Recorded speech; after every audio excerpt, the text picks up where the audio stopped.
हमारी संस्कृति में हमने सुना है कि ऐसे बहुत से उपाय हैं जिनसे घर में मौजूद चीज़ों से इम्यूनिटी को बढ़ाया जा सकता है। क्या आप घरेलू उपचार से इम्यूनिटी यानी प्रतिरोधक क्षमता को बढ़ाने के बारे में थोड़ा प्रकाश डाल सकते हैं? देखिए, इम्यूनिटी को रातों रात नहीं बढ़ाया जा सकता, हमें ये समझना होगा।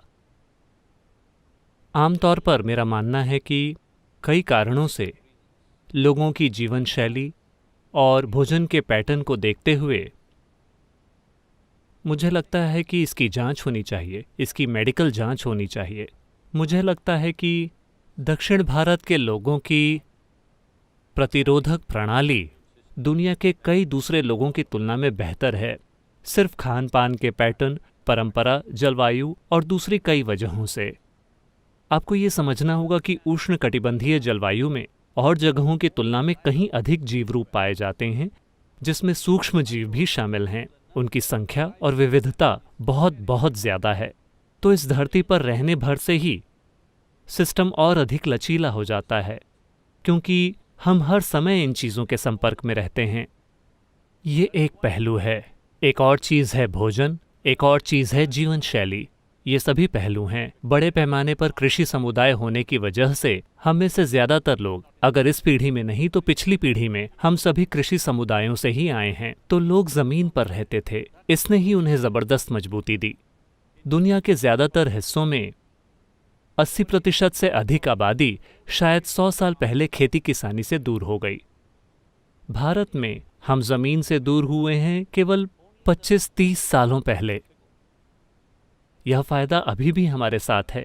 ये ज़्यादा दिनों तक हमारे साथ नहीं रहेगा। अगर हर कोई ऊंचे ऊंचे अपार्टमेंट्स में रहना शुरू कर दे, धरती के संपर्क में आए बिना, और लैब के चूहों की तरह रहना शुरू कर दे, हर चीज़ से सुरक्षित, तो हमारी इम्यूनिटी भी कम हो जाएगी। लेकिन मुझे लगता है कि ये फ़ायदा अभी भी हमारे साथ है। लेकिन अभी मैं अपनी इम्यूनिटी बढ़ाने के लिए क्या कर सकता हूँ?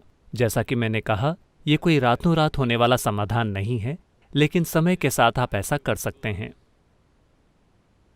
तो चलिए मैं हमारे आसपास उपलब्ध कुछ आम चीज़ों के बारे में बताता हूँ। एक बात है, मुझे ये ज़रूर बताना चाहिए, हम पवित्र भस्म वाले लोग हैं। हम हमेशा किसी न किसी तरह से भस्म लगा कर रखते हैं। अगर आप इसका उपयोग करना जानते हो तो कई तरह की भस्म होती है। मैं आपको इसके बारे में इस तरह से निर्देश नहीं दे सकता वेब के ऊपर, लेकिन अगर आप इसका सही तरीके से इस्तेमाल करना सीखते हैं तो ये मदद करता है। नीम लगभग पूरे देश में उपलब्ध है, पहाड़ी स्थानों को छोड़कर। रोज नीम की पत्तियों को खाना। हल्दी तो वैसे भी मौजूद है। आजकल लोग नैनो हल्दी बना रहे हैं, जिसे हमारा शरीर आम हल्दी की तुलना में ज़्यादा आसानी से सोख लेता है। ये भी आपके इम्यून सिस्टम को काफ़ी बेहतर बनाती है। अगर आप आंवले को, जिसे गूसबेरी या नल्लीकाई भी कहते हैं, अगर आप इसे रात भर शहद में भिगोकर रखते हैं, साथ में कुछ टूटी हुई काली मिर्च या ग्रीन पेपर, मैं उन लोगों के लिए कह रहा हूं जो दूसरे देशों से हैं। ग्रीन पेपर से मेरा मतलब हरी मिर्च नहीं है, कहने का मतलब है कच्ची काली मिर्च, जिसे आपने दुनिया के ज़्यादातर हिस्सों में नहीं देखा होगा। यहाँ ये हमारे लिए बहुत आम है। तो इसे शहद में भिगोएं और हर दिन 3 चम्मच, दिन में 3 बार इसका सेवन करें। ये सभी चीज़ें सबसे अच्छी तरह तब काम करती हैं जब आप खाली पेट होते हैं, तो सुबह सबसे पहले आप इसका सेवन करें।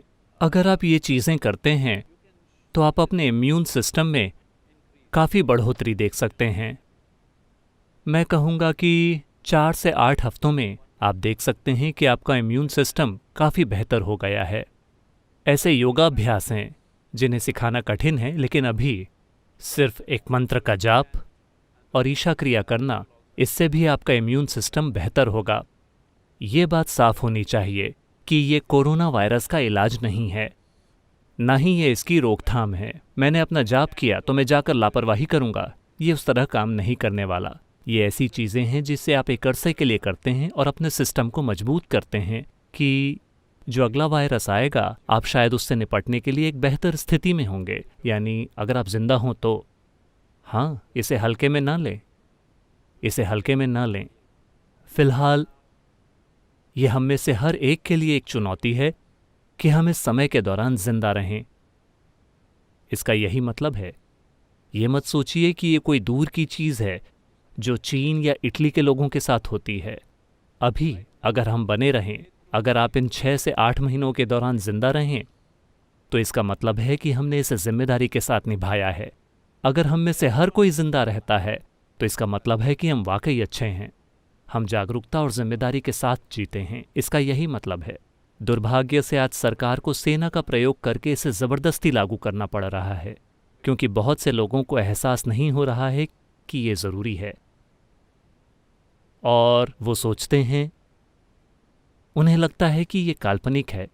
ये काल्पनिक नहीं है, ये हमारे सामने खड़ा एक ऐसा खतरा है जिसे हमें ठीक से संभालना होगा। चलिए मंत्र का जाप करते हैं। योग योग योगेश्वराय भूत भूत भूतेश्वराय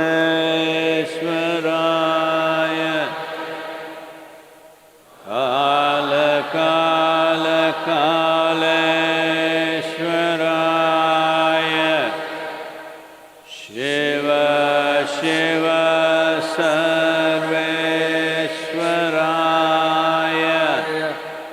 शंभो शंभो